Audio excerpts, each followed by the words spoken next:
bonjour. L'été est revenu. Êtes-vous content? Qu'est-ce qui s'est plaint de la chaleur, là? Oui, il y en a qui se plaignent de la chaleur, hein? OK. Je peux comprendre que des fois, ça peut épuiser. Donc, ce matin, je disais à Jacques, la dernière fois, on a parlé d'André, l'apôtre. Cette fois-ci, on va parler de Jacques, l'apôtre. Alors, je dis à Jacques aussi, prends pas ça personnel, ce matin, je vais parler de Jacques. Mais ça fait du bien de voir que c'était des hommes vraiment de même nature que nous. Et Dieu a fait de grandes choses. Parce que justement, Jésus habite en vous, et puis c'est lui qui peut accomplir des grandes choses. Quand on reconnaît sa place réelle devant Dieu, puis sa vraie place à lui, en nous, il y a des miracles qui se produisent. Donc Jacques, il y a plusieurs, c'est un thème qui est développé en faisant mes recherches. J'ai vu que c'était développé par plusieurs personnes. Donc, c'est ça qui ressortait, parce qu'il n'y a pas beaucoup de choses quand même en ce qui concerne l'apôtre Jacques ici. Si vous avez vos Bibles, je vous inviterai à les ouvrir dans Matthieu 20.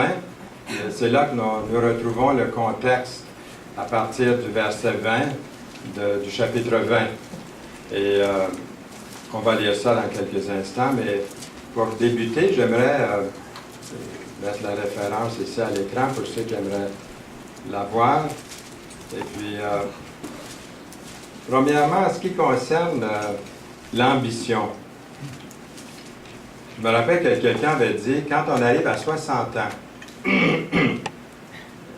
ne demanderai pas qui est-ce qui était en haut de 60 là ce matin, mais j'avais appris, en tout cas, en vieillissant, que rendu à 60 ans, en général, les gens sont moins ambitieux.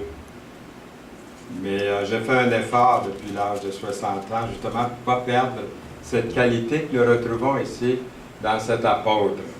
Une bonne ambition. On raconte qu'un homme dans l'Église était allé trouver son pasteur pour un conseil en ce qui concerne l'ambition.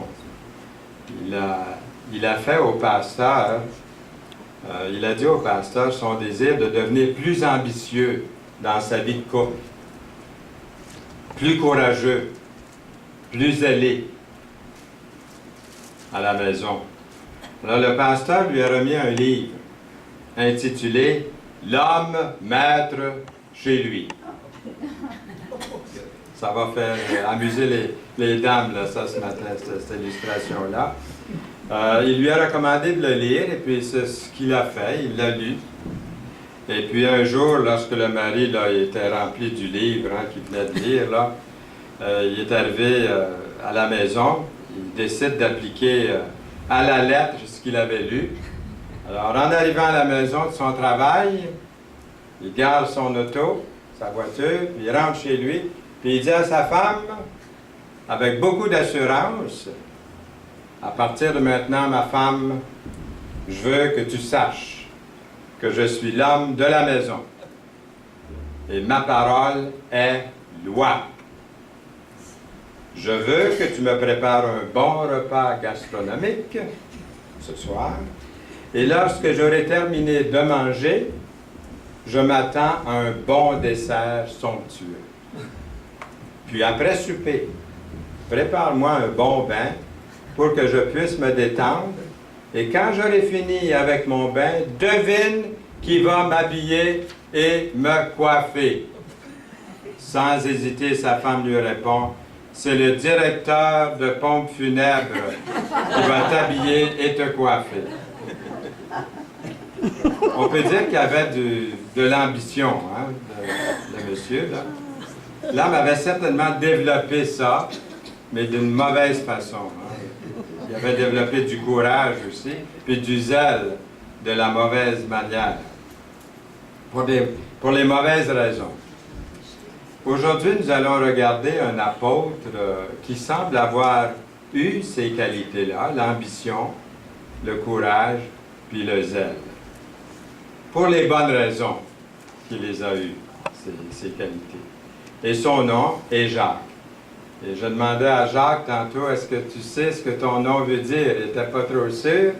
Donc j'ai trouvé dans ce que j'ai à la maison, des dictionnaires de noms, c'est celui qui supplante, qui veut dire qui prend l'avantage sur quelque chose ou quelqu'un. Donc c'est curieux parce que quand je vois certains frères ici, de qui j'ai donné la description du nom, quand je les vois, je pense tout de suite à ce que leur nom veut dire. Puis des fois, je les appelle par ce nom-là. Peut-être, Jacques, je vais commencer à t'appeler différemment. Mais c'est ce que ça veut dire. Puis c'est l'étymologie du mot, c'est un mot hébreu, le mot Jacques. Donc, ceci en passant pour la signification du nom. C'était très important à l'époque biblique. Les noms voulaient dire quelque chose. Je me rappelle un jour, on a eu un baptême dans une chapelle, dans une église. Puis il y a quelqu'un après qui je devais baptiser, puis il dit, est-ce que vous allez me donner un nouveau nom? Parce qu'il était nouvellement converti, puis c'était à Maranatha, à Montréal. Je me souviens très bien, il est venu après. Et puis il s'appelait Alain. Je trouve que c'est un beau nom. J'ai dit, bien, garde Alain, c'est un beau nom. On va garder ça, si tu veux. Alors, il faudrait que je regarde ce qu'Alain veut dire, par exemple. Je ne sais pas juste à l'époque. Mais dans Matthieu 4, les versets 18 à 22, nous retrouvons l'appel des premiers disciples. Ça, c'est un texte que nous avons lu chaque fois lorsque nous parlons des apôtres ici. C'est un texte qui revient souvent dans notre série sur les 12 apôtres, que j'aime appeler l'équipe de Jésus. On va le lire à partir, dans Matthieu 4, les versets, je vous ai donné une autre référence tantôt, nous allons y revenir, y venir bientôt, mais dans Matthieu 4, verset 18, comme il marchait, juste un petit moment ici, comme il marchait le long de la mer de Galilée, il vit deux frères, Simon appelé Pierre et André son frère, qui jetaient un filet dans la mer, car ils étaient pêcheurs. Il leur dit, suivez-moi et je vous ferai pêcheurs d'hommes. Aussitôt, ils laissèrent les filets et le suivirent. De là, étant allé plus loin, il vit deux autres frères, Jacques, fils de Zébédée, et Jean, son frère, qui étaient dans une barque avec Zébédée, leur père, et qui réparaient leurs filets. Il les appela, et aussitôt ils laissèrent la barque et leur père, et le suivirent. Ce qui me frappe ici, c'est cette fois-ci, là, c'est qu'ils laissèrent leur barque, mais c'est surtout qu'ils laissèrent leur père. Puis il y a un verset, vous connaissez dans la parole, qui dit, si vous n'êtes pas prêt à laisser votre père, votre mère, votre frère, votre soeur, pour le Seigneur, vous n'êtes pas digne de moi. Donc c'est très, très fort, le fait qu'il laisse sa barque, mais aussi son père, pour suivre Jésus. Quelquefois, c'est nécessaire, et dans ce cas-là, c'est l'était. Et dans l'Évangile de Marc, chapitre 3, verset 17, nous lisons, Jacques, fils de Zébédée, et Jean, frère de Jacques, auquel il donna le nom de Boanergère. Donc, il leur a donné un nouveau nom. Ça vient peut-être de ça que mon ami, autrefois, ce jeune qui voulait changer de nom à son baptême. Il lui a donné un nouveau nom, qui signifie « fils du tonnerre ». Un surnom, des surnoms, « fils du tonnerre » qui signifie « fils de rage ». Je pense qu'on en rencontre sur la route des fois de ça, là. « Fils du tumulte ». Fils de colère. Et je me suis toujours demandé, est-ce que c'est à cause de vous allez voir dans un instant, je vais pas le dire tout de suite. Pierre, on dit Pierre Jean-Jacques, hein? On a ça dans notre conversation, Pierre Jean-Jacques. Mais ça vient du Nouveau Testament, cette expression-là. On les retrouve ensemble, ils font équipe. Le Seigneur les a choisis. Moi, ce qui me frappe là-dedans aussi, c'est que Dieu choisit des personnes, des fois, pour être ensemble. Travailler ensemble.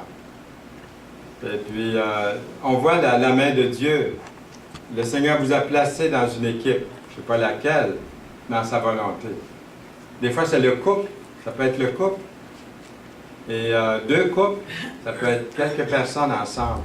On voit Pierre, Jean-Jacques comme ça. Et ces trois disciples, seuls, ont été admis dans certains ministères du Seigneur Jésus-Christ. Quel privilège! Auriez-vous aimé être dans son équipe qui vous a choisi? Ils en ont eu plus que les autres, on pourrait dire, dans le ministère. Comme le Seigneur va accorder certains dons à des personnes pour accomplir une œuvre délicate, différente. Mais Dieu donne la force. Et ils ont été admis devant le miracle de la résurrection de la fille de Jaïrus, Pierre-Jean-Jacques. Les autres n'étaient pas là, mais ces trois-là, ils sont là. Lorsqu'il fut arrivé à la maison, il ne permit à personne d'entrer avec lui, si ce n'est Pierre, Jean et Jacques, Pierre, Jean, Jacques. Puis aussi, il y avait le père et la mère de l'enfant qui étaient là à ce grand miracle dans Luc 8, verset 51.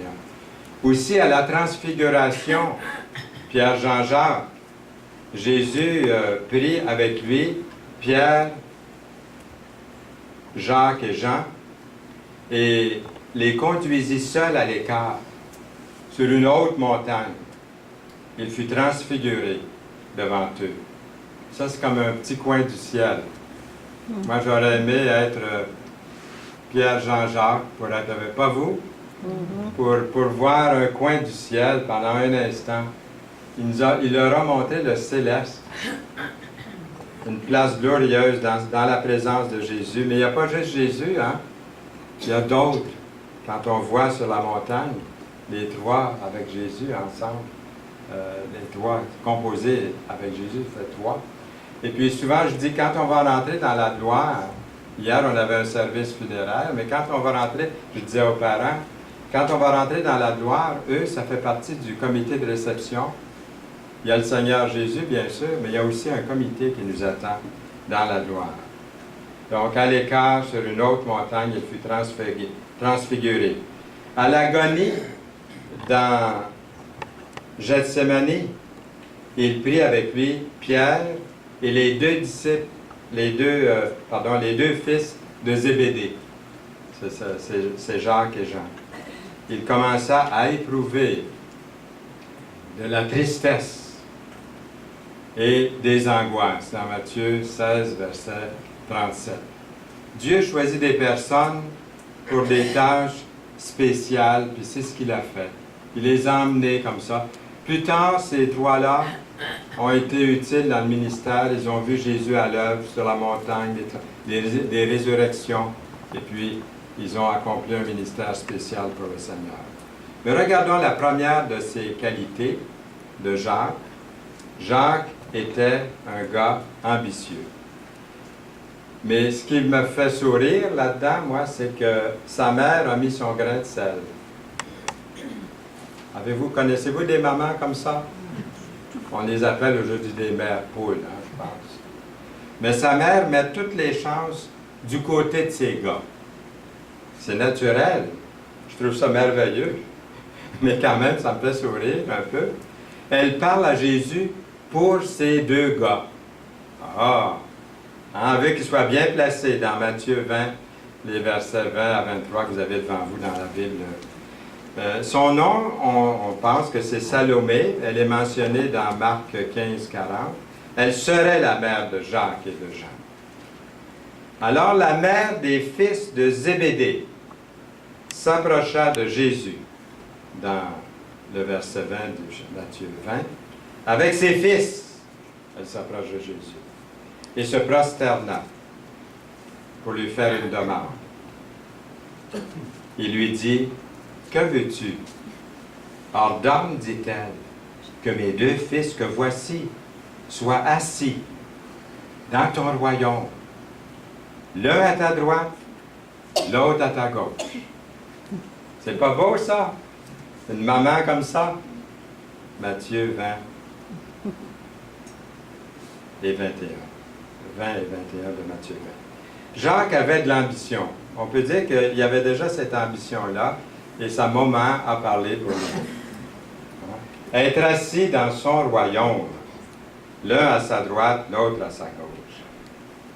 La mère de Jacques et de Jean n'avait aucune idée de ce qu'elle demandait. Absolument pas. Puis elle était loin de savoir ce qui adviendrait de ses fils. On va voir ça dans un instant. Jésus répondit, « Vous ne savez ce que vous demandez. Pouvez-vous boire la coupe que je dois boire? » Nous le pouvons, dit-il. Je vais parler trop vite. Matthieu 20, 22. De l'ambition, je dirais, là, ici, un peu mal placée, peut-être vous direz aussi, mais il voulait tellement s'assurer d'une bonne place auprès de Jésus. Peut-être c'est ça qu'on devrait souligner. Leur désir d'être proche de Jésus. Est-ce que c'est votre désir d'être proche de Jésus? C'est mon désir aussi. Il arrive toutes sortes de choses pour nous embêter, mais notre désir, c'est de vouloir être près de lui. Il leur répondit, Jésus leur répond, « Il est vrai que vous boirez ma coupe, mais pour ce qui est d'être assis là, à ma droite et à ma gauche, cela ne dépend pas de moi et ne sera donné qu'à ceux à qui mon Père l'a réservé. » Qui sont-ils? Il y a des réservations. Pour les déjeuners de l'espoir, allez voir Noël pour les réservations. Mais mais ici, c'est Dieu qui va décider pour la réservation. Ce que nous savons pour sûr au sujet de Jacques, en nous basant sur l'Écriture, il était un pêcheur robuste, pêcheur de poissons. Ses parents devaient être aussi assez en moyen, parce qu'il possédait des bateaux, et puis de l'équipement de pêche. Puis le père de Jacques était, on voit, il était ami du grand prêtre. Donc il s'était bien placé les pieds. Il était placé pour être près d'une personne comme ça, une personne religieuse. Il y a une petite remarque ici en passant, là. Vous avez remarqué que Jacques ici, puis son frère Jean, sont amenés à Jésus. Par moment. Ça, je l'ai déjà dit. Et alors, c'est leur moment, leur mère, qui parle pour eux. On peut dire qu'elle a du front, la madame. Je reviens là-dessus parce que... Mettez-vous dans la peau de Jacques. Je veux parler maintenant de Jacques et de Jean, qui pourraient être peut-être embarrassés que ce soit leur mère qui insiste tellement comme ça auprès de Jésus, qui se dépêche à parler de Jésus pour eux. C'est comme quand vous étiez à l'école primaire, je ne sais pas si c'est arrivé à des gens ici, là. Devant tous vos amis, votre mère vous passait le peigne dans les cheveux, là, puis elle plaçait votre gilet, puis votre veston. Ou quand vous étiez à la polyvalente, puis que votre mère allait vous conduire en auto à l'école, ou par la main à l'école, ou je ne sais pas. Puis en vous déposant devant l'école, elle criait à haute voix, elle vous criait « Je t'aime, mon trésor! » Imaginez-vous tous les copains qui... Parce que c'est déjà... On ne s'est pas levé ici, personne. Alors, pendant toute la semaine, tous vos amis de la classe, là, ils vous appelaient « Hey, trésor! Bien joué, trésor! » Est-ce que ça vous est déjà arrivé quand vous étiez encore assez jeune, votre mère qui vous disait, moi, elle me l'a dit, ma mère, « Voyons, tu es assez grand pour t'habiller tout seul. » Mais aussitôt qu'on mettait le nez dehors, en public, nos mamans se mettaient à nous replacer nos cheveux, notre cravate, nos manches, etc., etc.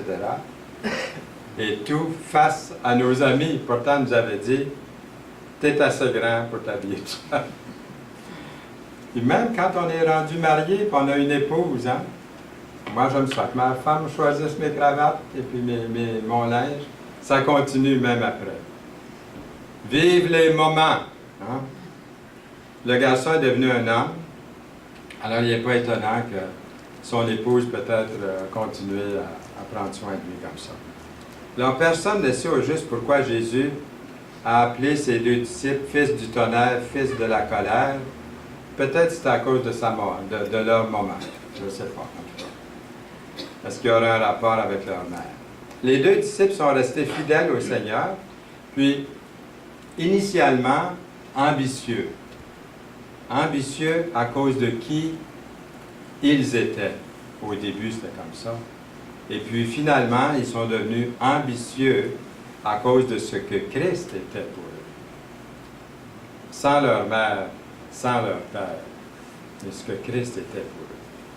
Puis dans la gloire du ciel, j'aimerais bien être assis, moi, près de Jésus, me tenir à proximité de Jésus, de voir son visage, de toucher ses mains percées pour moi à la croix, comme nous avons chanté tantôt. Lui qui a porté mes péchés, ma honte, mes peines, mes misères, mes péchés, mes erreurs, mes transgressions, qui m'a donné la vie éternelle, dans la joie et le bonheur, et pour l'éternité. Mais pour nous, déjà, nous pouvons à chaque instant nous rapprocher de Jésus, comme nous avons fait maintenant ce matin, dans sa présence, collectivement. Sa présence nous est voilée par les choses du monde, les convoitises de la chair, mais nous pouvons toujours revenir à lui. Donc, on a parlé un peu de ce que c'était l'ambition pour Jacques et peut-être pour nous aussi. Jacques était courageux. Des Samaritains s'étaient opposés à recevoir Jésus-Christ. Et puis lorsque le temps, dans Luc 9, 51, lorsque le temps où il devait être enlevé du monde approcha, Jésus prit la résolution de se rendre à Jérusalem.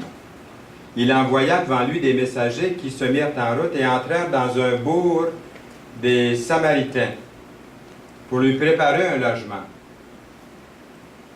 Mais on ne le reçut pas parce qu'il se dirigeait sur Jérusalem. Les disciples Jacques et Jean, voyant cela, dirent: « Seigneur, veux-tu que nous commandions que le feu descende du ciel et les consume? »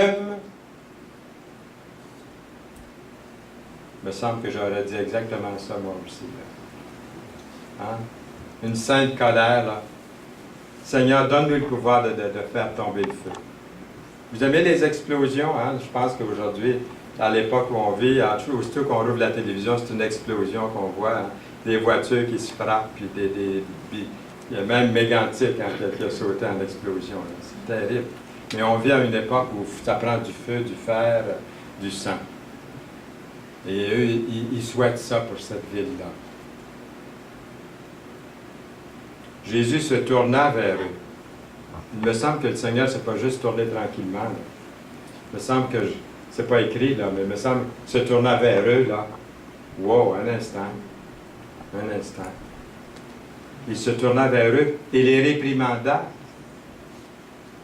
disant: « Vous ne savez de quel esprit vous êtes animés. » Et là, moi, j'ai souligné à double tour ici dans ma Bible, là, ce qui suit.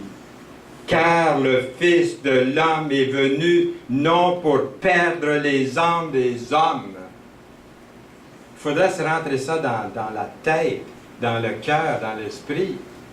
Puis on l'a vu tellement dans le repas du Seigneur ce matin, il y a été des allusions à ça. Il n'est pas venu, moi autrefois, avant ma conversion, j'ai pensé que Dieu était un juge qui allait un jour me punir, m'envoyer au purgatoire si j'étais assez bon.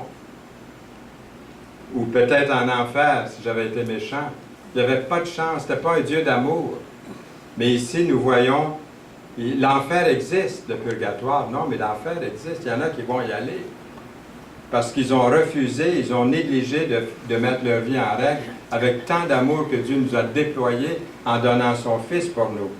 Mais le Fils de l'homme, Jésus, est venu non pour perdre les hommes, mais pour les sauver. Et ils allèrent dans un autre bourg. C'est mieux comme ça.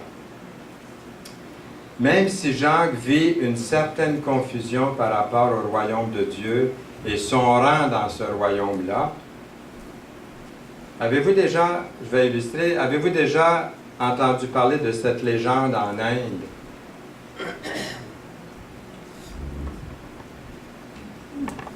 Où une souris était terrifiée par la présence des chats, jusqu'à ce qu'un magicien décide de la transformer en un chat.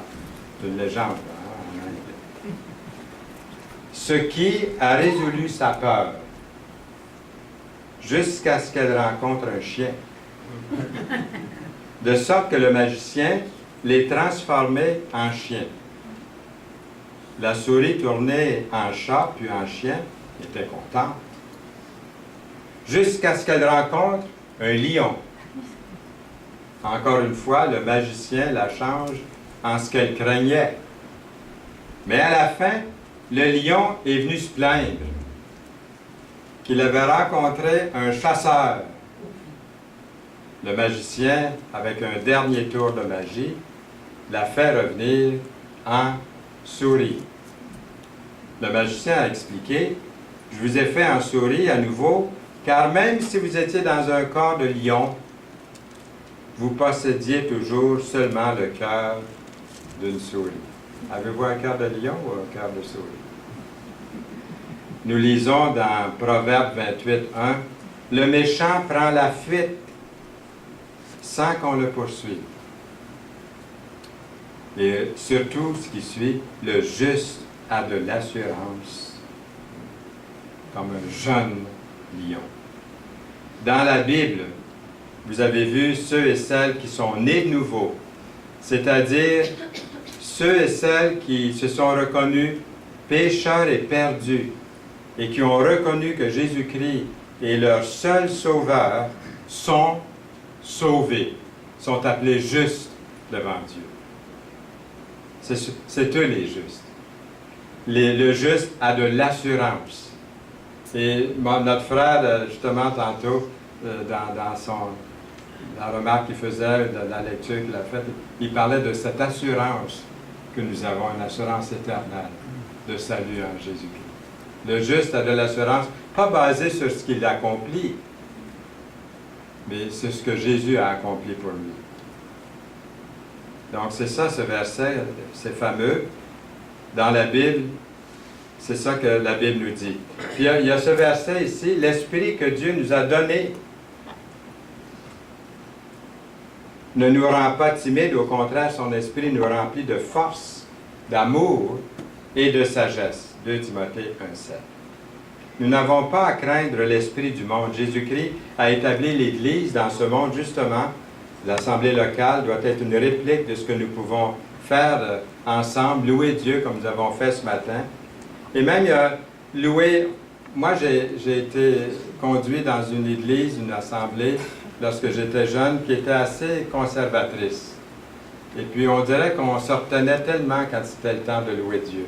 Puis encore aujourd'hui, je me retiens encore un peu trop. Mais il y en a qui sont plus libres là-dedans. Ils n'hésitent pas de lever la main, de lever les bras ou de dire Amen, ou de manifester physiquement même cette joie qu'ils ont. Moi, on n'est pas tous pareils. J'ai une certaine retenue là-dessus. Mais quand je suis seul, vous ne m'avez pas vu, vous autres. C'est quand je suis seul que je danse, que je saute, que je crie. Un vrai fou. Mais du moment que je tombe en public, c'est comme une gêne qui s'installe. Pourtant, dans mon cœur, je crie, je saute de joie. Mais il y en a qui le font plus librement que nous. Nous sommes gênés, un peu trop résolus, réservés, c'est-à-dire un peu trop de retenue. Souvent, c'est comme ça. Pourtant, l'Éternel, nous avons ce verset, l'Éternel est ma lumière et mon salut. De qui aurais-je crainte? L'Éternel est le soutien de ma vie. De qui aurais-je peur? Dans Psaume 27, 1. Il y a l'histoire d'une femme dans le sud des États-Unis qui assistait un jour à une assemblée chrétienne entièrement de blancs. Et les gens dans cette église-là étaient très, très conservateurs. Ils étaient très peu démonstratifs. Ça ne bougeait pas du tout. On pourrait dire que c'était monotone, que c'était froid. Et puis, à un moment donné, elle était là en visite, et à un moment donné, le pasteur s'exclame en prêchant, « Jésus est le Fils de Dieu! » Elle se lève d'un bond, et elle dit, « Oui, il l'est! » Un responsable de l'Église vient la trouver, puis lui dit, « Je suis désolé, madame, mais nous ne faisons pas ça ici. » Elle lui dit, « Mais je suis chrétienne. J'aime mon Sauveur. » Il lui dit, « Oui, mais ce n'est pas ici que vous êtes devenu chrétien. » Elle lui dit, « Pardon, je vais me taire. » C'est dommage, hein? de manquer dans le temple de Dieu, de manquer de cette liberté. Ayons plus de liberté, hein, c'est ça. Une couple de minutes plus tard, le pasteur s'écrie « Il est mort pour nos péchés ». Elle se lève encore une fois, carrée debout, puis elle dit « Oui, il l'a fait ». Le prédicateur ajoute « Il a été mis dans un tombeau ». Elle se lève encore une fois, puis elle dit « Oui, mais il est sorti vivant du tombeau ». Deux colosses de l'Église viennent la prendre par en dessous des bras, sans lui faire mal, évidemment, puis il commence à la sortir tranquillement, puis à lui parler, à l'attirer vers la porte de derrière, de la salle de réunion. Puis pendant ce temps-là, la femme, elle crie « Hosanna dans les lieux très hauts! Hosanna dans les lieux très hauts! » Alors les hommes lui demandent « Pourquoi vous dites ça? » Elle répond « Eh bien, le dimanche des rameaux, Jésus fait son entrée sur une âne, mais aujourd'hui, j'en sors sur deux. » Alors, la morale de ça, c'est, est-ce qu'on craint de louer Dieu? Moi, je parle pour moi, oui. J'ai une certaine crainte. Mais des fois, je me trouve dans des milieux où ils n'ont pas vraiment cette crainte-là, et je me sens un petit peu plus à l'aise. Mais je suis le seul qui ne bouge pas pareil. Ça fait drôle, parce que ce soit là ou ici, on dirait que c'est la même chose. C'est moins, en tout cas, moins. Mais c'est ça, c'est qu'on ne peut pas craindre on ne doit pas craindre de louer notre grand Dieu. Les cieux célèbrent, nous lisons le verset, les cieux célèbrent tes merveilles, ô Éternel, et ta fidélité dans l'assemblée des saints. Psaume 89, verset 5. Jacques était prêt à prendre position pour le Seigneur. Et finalement, Jacques était zélé, un gars zélé. Il dit, par exemple, regardez, dans Luc 9, 53, « Seigneur, veux-tu que nous commandions que le feu descende du ciel et les consume? » Autrement dit, « Seigneur, faisons-les frire pour ta gloire. » Faisons-les frire pour la gloire de Dieu. Jacques, c'est-à-dire, a été le premier disciple à être martyrisé. Vers le même temps, le roi Hérode se mit à maltraiter quelques membres de l'Église. Il fit mourir par l'épée Jacques, frère de Jean. Même si nous n'en savons pas beaucoup sur Jacques, nous savons qu'il était ambitieux, courageux et zélé pour Dieu. Jacques a fait preuve d'ardeur à servir la cause de Jésus-Christ, son Seigneur et Sauveur. Que nous puissions avoir un peu de ça, que je puisse avoir un peu de ça dans ma vie. Et j'aimerais terminer avec simplement en lisant ces versets de la Bible, dans Tite 2, 11, qui c'est écrit « C'est la grâce de Dieu, source de salut pour tous les hommes, a été manifestée. Elle nous enseigne à renoncer à l'impiété et aux convoitises mondaines et à vivre dans le siècle présent selon la sagesse, la justice et la piété. » Et dans Tite 2,13, le verset suivant, « En attendant la bienheureuse espérance et la manifestation de la gloire de notre grand Dieu et Sauveur Jésus-Christ. » Il s'est donné lui-même pour nous, afin de nous racheter de toute iniquité et de se faire un peuple qui lui appartienne, purifié par lui et zélé pour les bonnes œuvres. Et dans 2 Pierre 1, les versets 10 et 11, « C'est pourquoi, frères, appliquez-vous d'autant plus à affermir votre vocation. » Vous avez une vocation, il nous demande de l'affermir. « Et votre élection, car en faisant cela, vous ne broncherez jamais. » C'est ainsi, en effet, que l'entrée dans le royaume éternel de notre Seigneur et Sauveur Jésus-Christ vous sera largement accordée. J'ai souligné le mot « largement ». Même dans ma prière à tous les jours avant de me coucher, le soir, je dis « Seigneur, si c'est cette nuit, ce serait cette nuit que tu m'appelles à toi, que mon entrée dans le ciel là, se fasse largement, largement. Hein, qu'on sorte toutes les trompettes, là, pas à cause de ce que j'aurais fait, Mais à cause de Jésus, ce qu'il a fait, c'est à lui que je donne la gloire.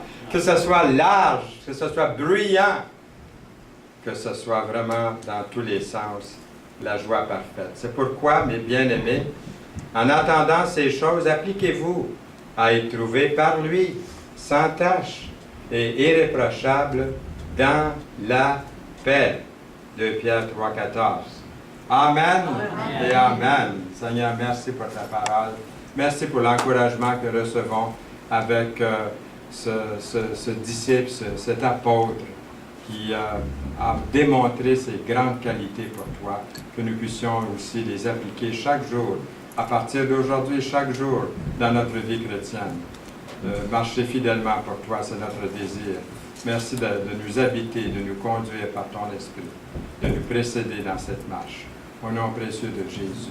Amen. Amen.